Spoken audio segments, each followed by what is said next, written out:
अभिनेत्री अदिती सारंगधर आजवर अनेक नाटक, सिनेमे, मालिकांमधून आपल्या भेटीला आली. तिच्या अभिनयाचं कायमच कौतुक होत असतं. तर नुकतंच तिने आरपार या चॅनलला मुलाखत दिली. त्यावेळी तिने तिचा लेक अरिनच्या जन्मानंतरचा एक धक्कादायक प्रसंग सांगितलाय. अदिती म्हणाली, बऱ्याच लोकांना पोस्टपार्टम डिप्रेशन काय असतं हे माहीतच नसतं. म्हणजे बाई कधीही रडते, तिला मूड स्विंग्स असतात आणि लोकांना वाटतं हे नॉर्मल आहे. त्यांचं म्हणणं असतं तू फक्त मुलाची काळजी घे.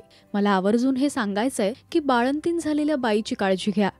ती बाई हॅप्पी राहिली तर त्या मुलाची काळजी काय कोणीही घेणारच ना. आपल्या मुलाला कोण वाऱ्यावर तर सोडणार नाही. आणि येणारी माणसं बाळाला बघायला येतात, तुम्ही त्या आईला बघायला या. तिने जास्त त्रास सहन केलाय. सगळ्यांना येऊन त्या बाळाला हातात घ्यायचं असतं. मी माझं बाळ कधीच कोणाच्या हातात दिलं नाही.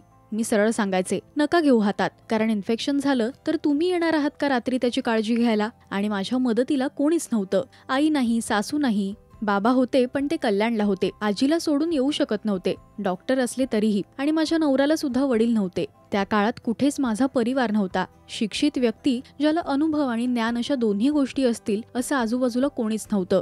त्यामुळे अशी परिस्थिती आली होती की आता मी बाळाला टाकणार आणि मी सुद्धा उडी मारणार. मी खिडकी लावून घेतली आणि म्हटलं आजपासून खिडकीच्या बाहेर जायचंच नाही. मग मी काउन्सिलरकडे गेले आणि त्यांना माझा सगळा प्रॉब्लेम सांगितला. तुमचं यावर काय म्हणणं आहे हे आम्हाला कमेंट्स मधून नक्की सांगा. मराठी सिने विश्वातील बातमी, अपडेट्स आणि गॉसिपसाठी तुम्ही सबस्क्राईब करा राजश्री मराठी.